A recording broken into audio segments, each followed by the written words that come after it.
Hello বন্ধুরা, তোমরা সবাই কেমন আছো? তোমাদের সবাইকে জানাই শুভ সকাল।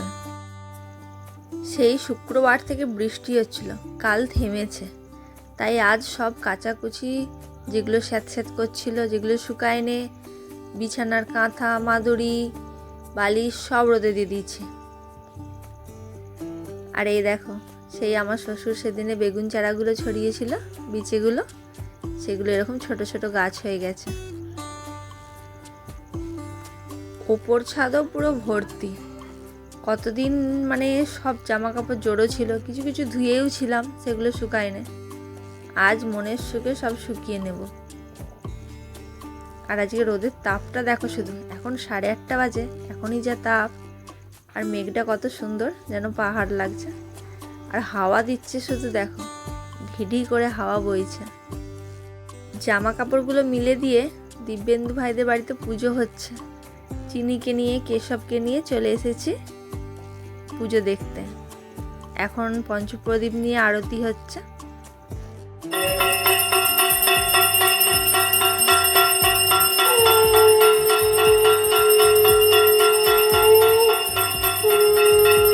আজকে আমার মনটা খুব খারাপ।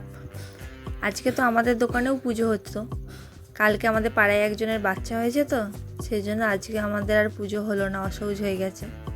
এটা কি ধরনের নিয়ম বলো দেখিনি? একটা মানুষ মারা গেলে অসহ্য ঠিক আছে, তাহলে একটা বাচ্চা হলেও অসহ্য? পুজো দেখতে এসেও দুজনে ফাঁকা দালান পেয়ে একটু খেলু করে নিল।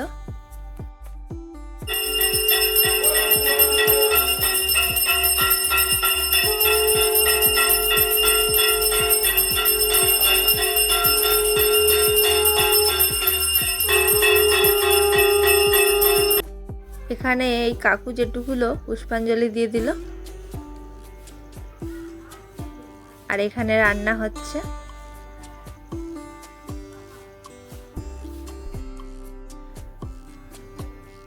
ঠাকুর দেখে এসে আমি আর চিনি সেন্টারে খিচুড়িটা খেয়ে নিলাম।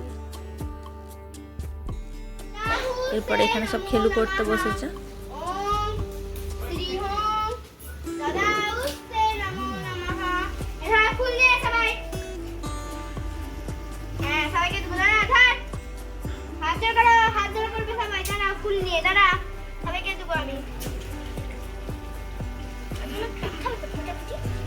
আমাদের নিচের রাস্তাটায় জল উঠে গেছে। চিনিকে, অঙ্কুশকে নিয়ে একটু জল দেখে এলাম। পাপা এসেই মেয়েকে অনেক কয়েন দিয়ে দিয়েছে। মেয়েও বসে বসে একটা একটা করে ঢোকাচ্ছে।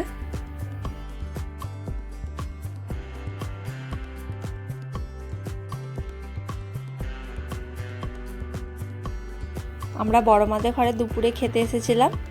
আজকের মেনুতে ছিল খিচুড়ি, বাঁধাকপির তরকারি আর টমেটোমের চাটনি।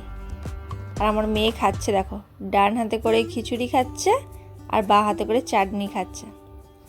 আমি, ছর্দি, চিনি আর অঙ্কুশ এসেছিলাম। অঙ্কুশের খাওয়া হয়ে গেছে, ও ওপরে চলে গেছে। আর আমরা তিনজনে খাচ্ছি এখন। আমাদের খাওয়া শেষ, এবার আমরা বাড়ি ফিরছি। আর দেখো একা একাই হাঁটি হাঁটি করে করে আসছে। আজকের ভিডিওটা এখানেই শেষ করছি। সবাই ভালো থাকবে, টাটা।